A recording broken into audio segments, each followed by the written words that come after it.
औज़ुबिल्लाहिमिनश्शैतानिर्रजीम बिस्मिल्लाहिर्रहमानिर्रहीम। अस्सलामु अलैकुम। अगर आपको इंग्लिश नहीं आती लेकिन आप प्रोग्रामिंग करना चाहते हैं तो घबराना बिल्कुल भी नहीं है, बल्कि कोशिश करना है, क्योंकि प्रोग्रामिंग एक अलग चीज़ है और इंग्लिश एक अलग चीज़ है। जैसे अंग्रेज़ी में दो लोग आपस में बात करते हैं तो वो अपनी बात को एक दूसरे को समझा लेते हैं, या उर्दू में जैसे दो लोग बात करते हैं तो वो आपस में एक दूसरे को अपनी बात समझा लेते हैं। यानी अगर दोनों को अंग्रेज़ी आती है तो भी वो आपस में एक दूसरे से एक दूसरे को अपना मतलब समझा सकते हैं, और अगर उर्दू आती है दोनों को तो दोनों भी अपना मतलब एक दूसरे को समझा सकते हैं। यानी कि कोई अंग्रेज़ी आना कोई वो नहीं है कि जी अंग्रेज़ी आती है तो ये पता नहीं कितना पढ़ा लिखा है, या उर्दू आती है तो पता नहीं कितना पढ़ा लिखा है। ज़ुबान का असल मकसद होता है कि एक दूसरे को अपनी बात का समझाना। तो अगर किसी दो लोगों को बलोची आती है तो वो दोनों आपस में एक दूसरे को अपना पैगाम समझा सकते हैं। तो इसी तरह प्रोग्रामिंग जो है वो भी एक इसी तरह ही की चीज़ है कि कंप्यूटर जो होता है, कंप्यूटर क्योंकि वो अपने एक तरीके पे चल रहा होता है। अब किसी ने अगर मैट्रिक पढ़ा हुआ है, या किसी ने 5 जमात पढ़ी हुई हैं, या किसी ने इंटर किया हुआ है, या किसी ने मास्टर किया है या पीएचडी किया है, यानी जितनी भी उसकी तालीम है, लेकिन प्रोग्रामिंग की अपनी लैंग्वेज है, अपना तरीक़ेकार है।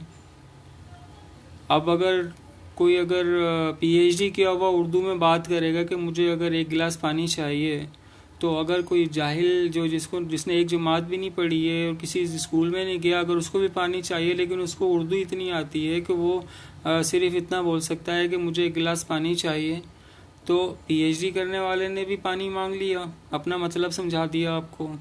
और जिसने पढ़ा नहीं था स्कूल में, बिल्कुल जाहिल है वो, उसने किसी स्कूल में दाखिला नहीं लिया, उसने भी समझा दिया अगर आपको कि भाई मुझे 1 गिलास पानी चाहिए, तो दोनों की बात आपकी समझ में आ गई। तो इसी तरह कंप्यूटर है। कंप्यूटर जो है उसका अपना एक तरीक़ेकार होता है, उसके हिसाब से वो काम कर रहा होता है, और उसको कोई भी शख्स, कोई भी बंदा या कोई भी उसको जो है जो उसका तरीक़ेकार है उसके हिसाब से उसका कोड उसको बता देगा तो वो उसको काम करके दे देगा। अगर वो कोई जाहिल जिसने किसी स्कूल में दाखिला नहीं लिया लेकिन वो कोड को समझ गया उसके कंप्यूटर के कि ये काम कैसे करता है, यानी अगर कोई बिल्कुल पढ़ा लिखा नहीं है, स्कूल में नहीं गया, लेकिन उसने वो कंप्यूटर का कोड का जो तरीका होता है वो सीख लिया किसी ना किसी तरह से, तो वो भी अगर कोई कोड लिखेगा तो वो भी वही काम करेगा। और अगर कोई मैट्रिक या इंटर या मास्टर किया हुआ है या पीएचडी किया हुआ है और वो कंप्यूटर में वही कोड लिखेगा तो भी कंप्यूटर उसी तरह ही काम करेगा। तो ये बात ज़हन में आप बैठा लो कि कोई बहुत ही डिग्रियों वाला बंदा लिखेगा तो वो जनाब वो कंप्यूटर किसी और तरह से काम करेगा, और कोई अगर कम पढ़ा लिखा है, मैट्रिक है या इंटर है या 5 जमात है, वो लिखेगा, या मदरसे का पढ़ा हुआ बच्चा है वो प्रोग्राम लिखेगा, तो कंप्यूटर उस तरह से काम करेगा, और तरह से काम करेगा। तो इस चीज़ को आप भुला दो, आप कोशिश करो, आप जद्दोजहद करो, मेहनत करो, इंशाल्लाह अल्लाह पाक आपको उसका अजर देंगे। और आप जो है कंप्यूटर की जो लैंग्वेजेस होती हैं बहुत सारी होती हैं, थोड़ी सी आप मेहनत करोगे तो इंशाल्लाह आप प्रोग्राम्स बना सकते हो, आप मोबाइल फ़ोन की एप्लीकेशंस बना सकते हो, और कोई इतनी मुश्किल ज़्यादा चीज़ नहीं है, थोड़ी सी बस मेहनत चाहिए। जैसे मदरसे का बच्चा जो है कुरान पाक पढ़ने का तरीक़ेकार होता है, उसके ऊपर अमल करता है तो वो कुरान पाक पढ़ना सीख जाता है। ज़ेर ज़बर पेश है उसके जो तरीक़ेकार होता है उसके ऊपर वो अमल करता है तो वो कुरान पढ़ने के काबिल हो जाता है, वो कुरान सीख भी लेता है, हिफ़्ज़ भी कर लेता है, या उर्दू पढ़ता है, या अंग्रेज़ी पढ़ता है, या मैथ पढ़ता है। तो इसी तरह इसके तरीक़ेकार पे अगर आप गौर करोगे तो इंशाल्लाह आपकी तालीम अगर कुछ भी है तो आप प्रोग्राम बनाने का तरीका सीख लोगे।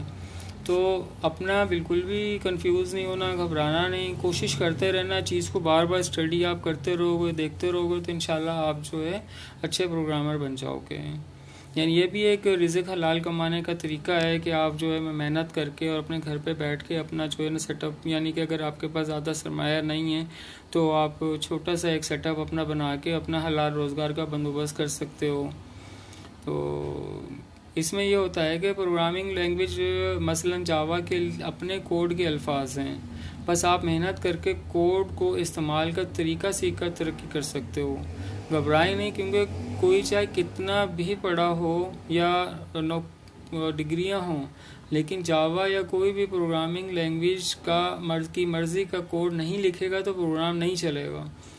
यानी कि किसी भी प्रोग्रामिंग लैंग्वेज में कोई भी शख्स काम करे, जब तक वो कोड उसकी मतलब का नहीं होगा कंप्यूटर के, जिस तरह से कंप्यूटर ने यानी कि लैंग्वेज जिसने डिज़ाइन करी है, जिसने बनाई है, उन्होंने उसका एक तरीक़ेकार लिखा हुआ है कि भाई आपने जो है ना ऐसे लिखना है तो ये काम होगा। जैसे आपने पानी का गिलास मांगना है किसी से, तो आप किसी को उर्दू में अगर बोलोगे तो ऐसे बोलोगे कि मुझे पानी का 1 गिलास चाहिए, इसी तरह आप बोलेंगे ना।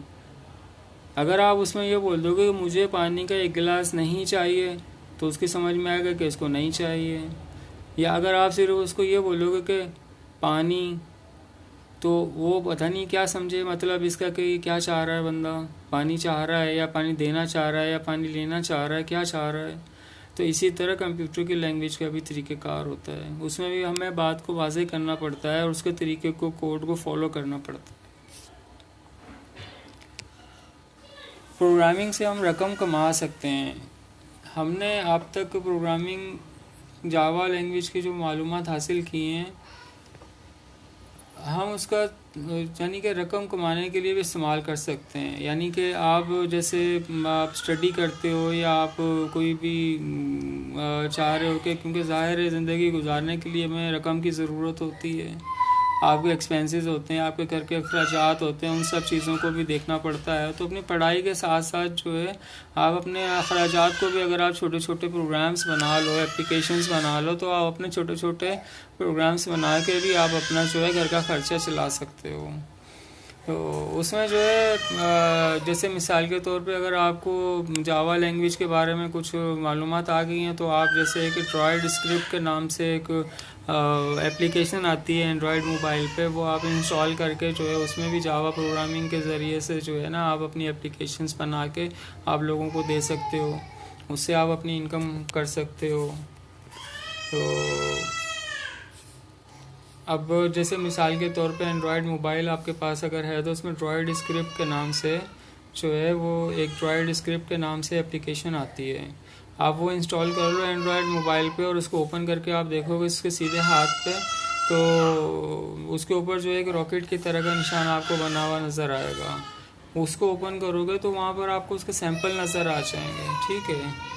तो अब उसके सैंपल्स को आप स्टडी कर सकते हो कि किस तरह के सैंपल्स हैं उसका जो कोड होता है उसमें ये होता है कि फ़ंक्शन ऑन स्टार्ट ये शुरू में आता है, फिर उसके बाद जो है वे मेथड्स बने हुए होते हैं, उसमें जैसे क्रिएट लेआउट का मेथड होता है, फिर इमेज अगर डालना है। लेआउट का मतलब ये होता है कि जो स्क्रीन जो है वो किस तरह की होगी। जैसे हम कोई मकान बनाते हैं तो भाई उसके पहले ज़मीन होती है, वो ज़मीन को हम सेट करते हैं। तो लेआउट इसी तरह का है कि समझ लो कि जैसे ज़मीन है उसके ऊपर मकान बनाना, तो पहले आप ज़मीन को उसको लेवल करते हो, उसके हिसाब से मकान के हिसाब से सेटिंग करके फिर आप आगे चलते हो। ऐड इमेज क्या होता है? ऐड इमेज ये होता है कि तस्वीर जो है ना, ये जो हमने लेआउट यानी कि जैसे नक्शा बनाया उसके ऊपर कमरा बनाना है, तो उसके ऊपर आप इमेज ऐड कर रहे हो। जो आपने पहले जो खाका बनाया कि जी हमने इस चीज़ के ऊपर काम करना है, फिर उसके ऊपर इमेज ऐड करना है। ऐड बटन जो होता है, ऐड बटन के ज़रिए आप उसके ऊपर कोई जो है वो एप्लीकेशन में अपनी बटन ऐड कर सकते हो। तो इस तरह से जो है ना आप छोटी छोटी उसमें जो चीज़ें हैं उनकी प्रैक्टिस कर सकते हो। ड्रॉइड स्क्रिप्ट हैं और जो है वो आप उसको इस्तेमाल करके जो आप अपनी इनकम का ज़रिया बना सकते हो। तो आपने जद्दोजहद करनी है। इंशाल्लाह मैं कोशिश करूँगा कि आपकी रहनुमाई करूँ जितना मुझसे हो सका। तो आपने हिम्मत नहीं हारनी और जद्दोजहद कोशिश करते रहना है ताकि आपकी इनकम इतनी हो कि आप अपने ख़र्चे भी चला सकें और अपने जो है वो स्टडी को भी जारी रख सकें। अस्सलामु अलैकुम वरहमतुल्लाहि वबरकातुहू।